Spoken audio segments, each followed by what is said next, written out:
Hey teachers, there's a story told of a discontent farmer in Africa who sought to strike it rich. He sold his land and went out hunting for diamonds and gems. After spending his whole life searching, he ultimately gave up and lived out the rest of his life poor and destitute. Well, sometime later, the man who purchased his farm saw a shiny blue gleam from the stream that ran through the property and discovered it was in fact a diamond. Upon further investigation, the farm was found to be filled with diamonds. So the old farmer who had searched his whole life for wealth and riches missed his opportunity because he didn't know how to recognize the gems he already had. Some of our students may not realize the wealth of diamonds in spiritual moments they have already experienced because they're buried and mingled in their minds with other experiences. If we are observant when we teach and listen to their comments, we will find gleaming moments. Moments that with a little digging will help the students recognize and extract diamonds from their bedrock of their testimony.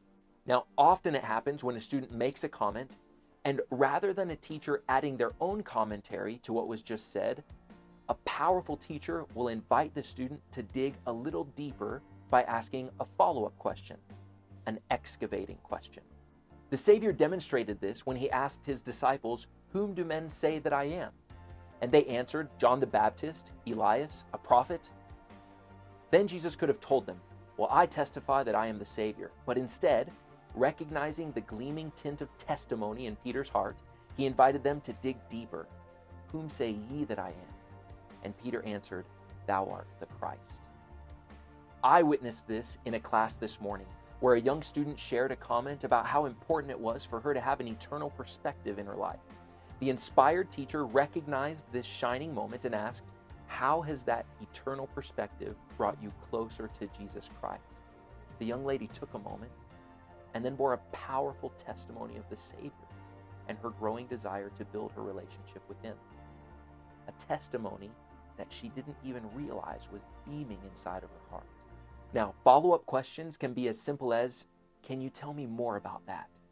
Or it could redirect a student, as in, "How does what you have just shared connect with the principle we have been discussing?" When a teacher listens carefully, they will notice opportunities to ask students to dig a little deeper and stretch their understanding to find and share their testimony of gold buried deep within themselves.